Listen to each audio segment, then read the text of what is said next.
Selamat berjumpa kembali, terutama untuk rekan-rekan guru, kemudian ada juga teman-teman dari kalangan dosen, dan juga tidak ketinggalan adik-adik para mahasiswa, dan juga bagi mereka yang ingin untuk belajar tentang bagaimana menjadi seorang public speaker yang baik. Dalam kesempatan ini kita akan membahas tentang berbagai metode yang bisa dilakukan dalam aktivitas public speaking.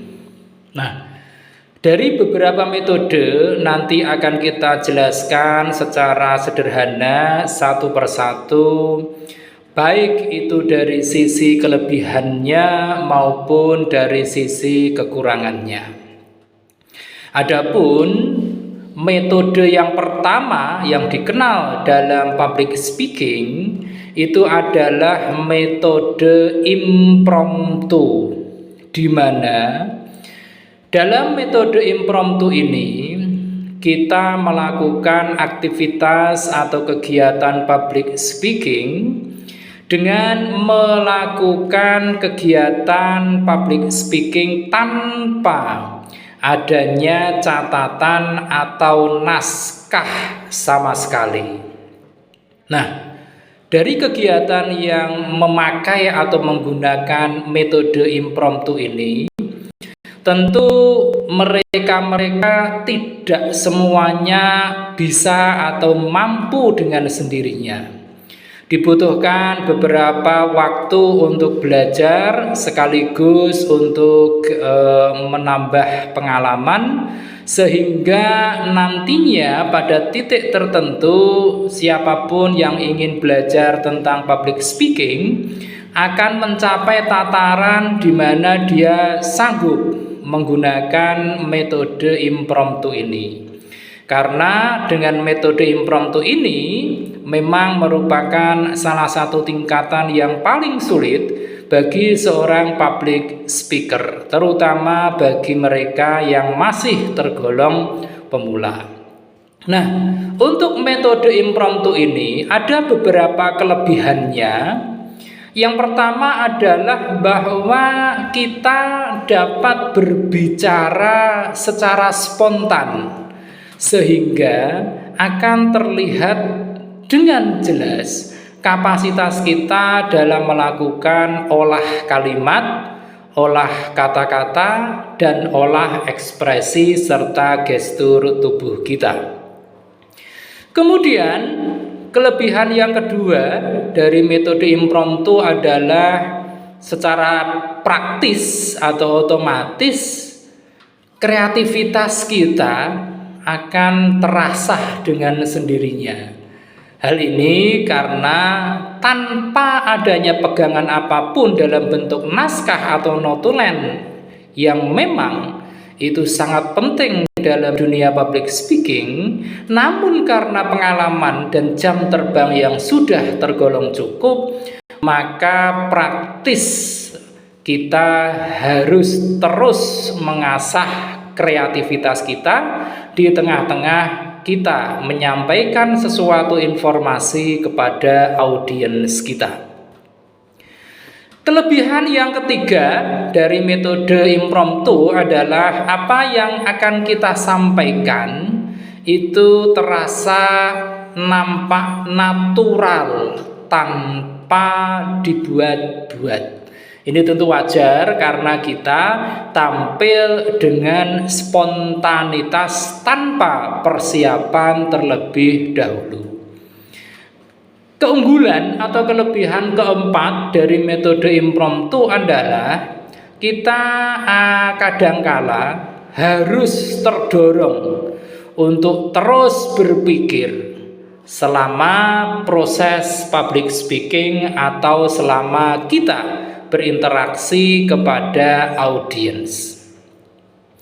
Kemudian di samping ada kelebihan-kelebihan seperti yang telah kita paparkan tadi, untuk metode impromptu ini juga tidak lepas dari beberapa kekurangan, Di antara beberapa kekurangan tersebut, yang pertama itu adalah kita seringkali menyampaikan kesimpulan, kemudian data dan sebagainya. Kita menyampaikannya terkadang itu kurang matang. Ini wajar karena kita melakukan pidato atau menyampaikan informasi ke tengah-tengah audiens tanpa didukung dan sempat menganalisis sesuatu data. Oleh karenanya, bagi mereka yang sudah lihai dalam menggunakan metode impromptu ini, perlu sedikit berhati-hati jika harus menyampaikan berbagai data, kemudian juga simpulan atau apapun yang berkaitan dengan isi dari informasi yang bersifat fakta.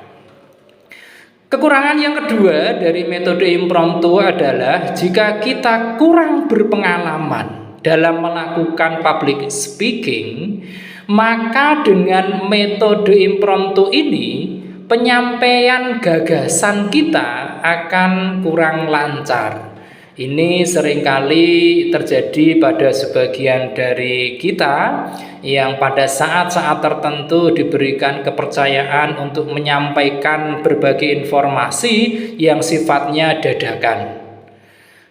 Itu tadi kekurangan yang kedua. Dan kekurangan yang ketiga dari metode impromptu itu adalah mungkin karena kurang persiapan yang sifatnya tadi spontanitas, maka gagasan yang kita sampaikan bisa juga kurang runtut karena memang kita berbicara di depan audiens itu mengendalikan situasi hanya bermodalkan kepada kreativitas. Kemudian yang kedua dari metode public speaking selain dari metode impromptu itu adalah metode dengan membaca naskah atau istilahnya adalah reading manuskrip, di mana kalau kita mempraktekkan metode membaca naskah ini, kita melaksanakan atau melakukan kegiatan public speaking dengan cara membaca naskah yang telah kita siapkan sebelumnya. Tentu ini derajat kesulitannya lebih mudah jika dibandingkan dengan metode impromptu seperti di awal tadi. Untuk metode membaca naskah ini pun juga ada beberapa kelebihannya. Yang pertama adalah tentu saja rasa takut dapat diminimalisasi. Kenapa? Karena kita telah memiliki waktu yang cukup untuk membacanya saja, tanpa memikirkan bagaimana nanti jika tiba-tiba kita lupa dengan naskah tersebut. Intinya kita hanya tinggal membaca saja. Kelebihan yang kedua adalah kita dapat memperbanyak naskah sehingga pendengar dapat membacanya juga, atau dalam istilahnya dengan metode membaca naskah ini, naskah yang dimaksud itu bisa diperbanyak atau dikopi sekian orang yang menjadi audiens. Kemudian yang ketiga kelebihannya adalah kita dapat memilih kalimat-kalimat terbaik untuk dibacakan. Hal ini dikarenakan kita memiliki persiapan yang cukup. Kelebihan keempat dari metode membaca naskah adalah kita dapat mengurangi resiko tentang adanya data yang daluarsa. Ini juga dikarenakan tentu sebelum kita membacanya kita harus mempersiapkan naskahnya. Oleh karenanya masih ada cukup waktu untuk meneliti, menganalisis apakah data-data yang akan kita sampaikan ke audiens itu masih relevan atau tidak. Keunggulan kelima dari metode membaca naskah adalah kita juga dapat berbicara secara efektif dan sekaligus efisien, sehingga tidak perlu menyampaikan kalimat-kalimat yang panjang namun syarat maknanya rendah, terutama untuk kalimat-kalimat yang dipandang oleh para audiens itu dikategorikan kalimat-kalimat yang bertele-tele. Kelebihan keenam dari metode membaca naskah adalah kita juga dapat memperlancar pengucapan bahasa. Di samping kelebihan-kelebihan tadi, untuk metode membaca naskah itu juga tidak lepas dari berbagai kekurangan. Dari berbagai kekurangan itu dapat kita ambil beberapa di antaranya. Yang pertama adalah tentu saja karena kita membaca, maka interaksi dengan audiens itu pun akan berkurang. Karena kita akan lebih fokus untuk membaca naskah yang ada di hadapan kita. Kekurangan yang kedua adalah waktu yang dibutuhkan untuk mempersiapkan itu relatif panjang. Karena kita juga harus bersiap-siap menyusun kalimat per kalimat, merangkai kata per kata, dan sebagainya, dan sebagainya. Dan itu perlu waktu. Kekurangan yang ketiga yaitu kita terkesan sebagai orang yang kurang berkualitas dalam hal public speaking, karena kita tinggal membaca teks saja. Kekurangan yang keempat dari metode membaca naskah adalah kita akan nampak kurang untuk melakukan improvisasi yang berbasis kepada yang namanya mereka-mereka yang mendengarkan informasi dari kita. Improvisasi tentu sangatlah penting dalam berinteraksi dengan audiens. Namun untuk metode membaca naskah ini, teknik-teknik yang menunjukkan spontanitas akan sangat jauh berkurang jika dibandingkan kita mempraktekkan dengan metode impromptu seperti di awal tadi. Dan kelemahan kelima atau kekurangan kelima dari metode membaca naskah adalah kita akan tampak kaku karena kita tidak bisa keluar dari pakem dari apa yang telah tertulis di dalam naskah atau teks yang sudah dan sedang kita baca.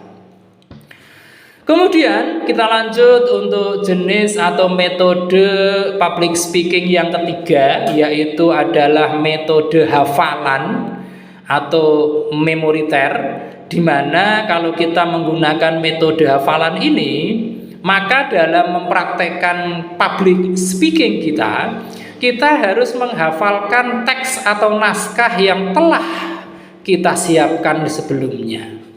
Ini juga memerlukan tantangan tersendiri. Haruslah kita memiliki tingkat yang namanya ingatan cukup baik, di mana dengan kesulitan yang ada tentu akan ada beberapa kelebihan jika kita mempraktekkan metode hafalan ini. Yang pertama, kelebihannya adalah kita akan terlihat berwibawa, lebih menarik jika dibandingkan dengan metode membaca naskah. Kemudian kelebihan yang kedua itu adalah pesan yang kita sampaikan atau informasi yang kita sampaikan di dalam kegiatan public speaking akan tetap tersusun secara runtut dan rapi.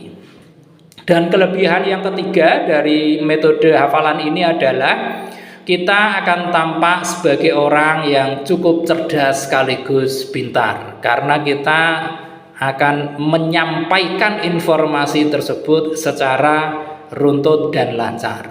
Namun menjadi penyakitnya adalah pada titik tertentu jika kita tiba-tiba menjadi lupa dari naskah yang kita hafalkan. Ini tentu menjadi persoalan tersendiri. Jika kita belum berpengalaman, maka tentu akan sangat diketahui oleh para audiens.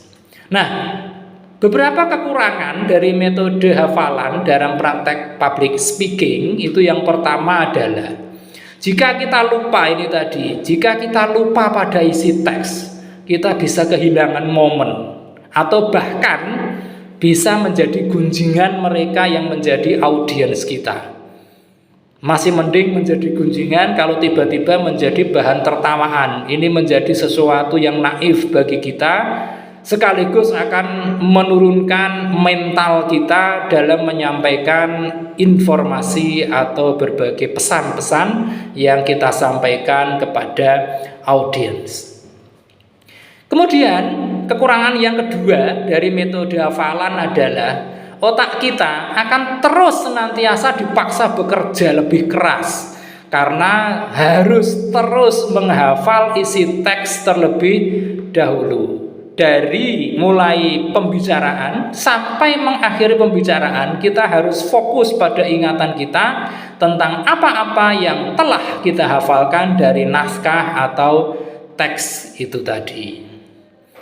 Kemudian yang ketiga, kekurangan dari metode hafalan adalah waktu yang kita siapkan itu akan terasa lebih lama jika dibandingkan dengan metode membaca naskah. Ini tentu saja wajar karena kalau teknik membaca naskah kita tinggal membacanya saja.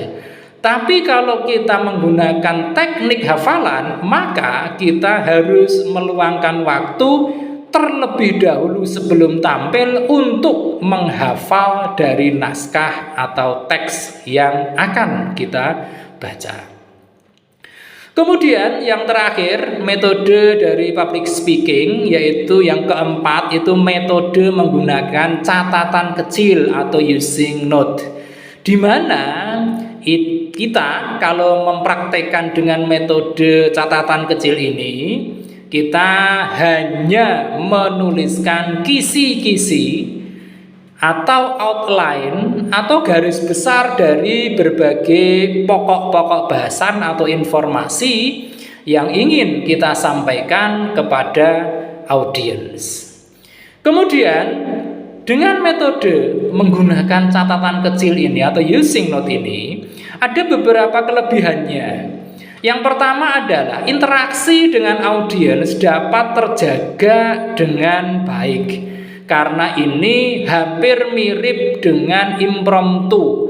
Namun kalau impromptu tanpa panduan dari naskah sama sekali, kalau untuk menggunakan metode catatan kecil ini kita masih bisa melirik, bisa melihat catatan-catatan kecil kita di sela-sela kita menyampaikan informasi kepada audiens.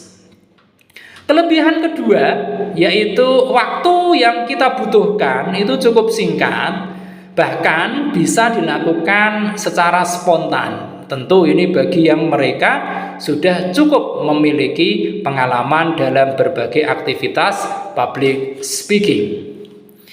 Kelebihan ketiga dari menggunakan catatan-catatan kecil adalah audiens akan lebih tertarik karena apa yang kita sampaikan itu telah disesuaikan dengan kebutuhan mereka. Ini karena dari sifat keruntutannya, dari sifat strukturnya sudah kita buat sebelumnya, walaupun hanya dalam bentuk catatan-catatan kecil saja. Kemudian kelebihan yang berikutnya atau yang keempat dari menggunakan catatan kecil itu adalah kita akan nampak dalam pandangan audiens itu nampak cerdaslah kita. Kita juga akan nampak lebih berwibawa sekaligus akan nampak dalam pandangan para audiens itu kita seorang yang seperti betul-betul kalangan profesional di bidang public speaking. Nah, di samping ada beberapa kelebihan tadi, tidak luput pula untuk metode menggunakan catatan-catatan kecil ini ada berbagai kekurangan juga. Yang pertama kekurangannya adalah jika persiapan kita lakukan secara terburu-buru, maka besar kemungkinan akan menyebabkan kita kurang maksimal. Kemudian yang kedua, kekurangannya jika kita menggunakan catatan-catatan kecil dalam menyampaikan informasi ke audiens kita, seringkali kita itu belum terbiasa melakukan itu, maka diksi yang kita pilih tentu akan juga menjadi kurang menarik. Itu tadi beberapa penjelasan kita, pembahasan kita tentang berbagai metode yang ada di dalam aktivitas public speaking. Tentu dari keempat metode tadi, mulai yang paling sulit yaitu impromptu, kemudian yang sampai yang sedikit nampak lebih mudah yaitu membaca naskah. Tentu ini membutuhkan jam terbang yang harus diistiqomahi terus berlatih jika kita ingin meningkatkan kapasitas kita dari menggunakan teknik membaca naskah, kemudian meningkat menjadi menggunakan metode menghafal, kemudian ditingkatkan lagi dalam tataran penggunaan metode catatan-catatan kecil, dan yang terakhir, jika kita sudah terbiasa, sudah terprofesionalisasi dengan lingkungan, maka kita dengan amat mudahnya bisa mempraktekkan dengan menggunakan metode impromptu. Tentu ini tidak mudah, dibutuhkan latihan yang sifatnya terus-menerus atau berkelanjutan. Namun ini menjadi sesuatu yang teramat penting dalam kemampuan kita untuk mampu berbicara di muka publik atau di muka audiens. Terutama lagi ini perlu mendapatkan perhatian bagi rekan-rekan kita, para dosen, kemudian juga para guru yang harus setiap hari bahkan hampir setiap jam itu menjadi seorang public speaker yang tidak boleh membosankan bagi mahasiswanya atau bagi siswanya. Maka dibutuhkan berbagai latihan, dibutuhkan berbagai praktek dengan berbagai metode yang ada tadi. Oleh karenanya dalam kesempatan ini mari kita terus memperkaya wawasan kita, terutama dalam mempraktekkan berbagai metode yang ada dalam aktivitas public speaking. Demikian pembahasan singkat kita tentang berbagai metode dalam public speaking. Mudah-mudahan membawa manfaat yang besar bagi kita semua. Kita akan membahas dengan topik-topik yang lain di kesempatan yang lain pula. Jangan lupa setelah menyaksikan tayangan ini, berikan tombol Anda untuk klik like, Anda komentari, Anda share, dan tentu saja jangan lupa subscribe. Terima kasih.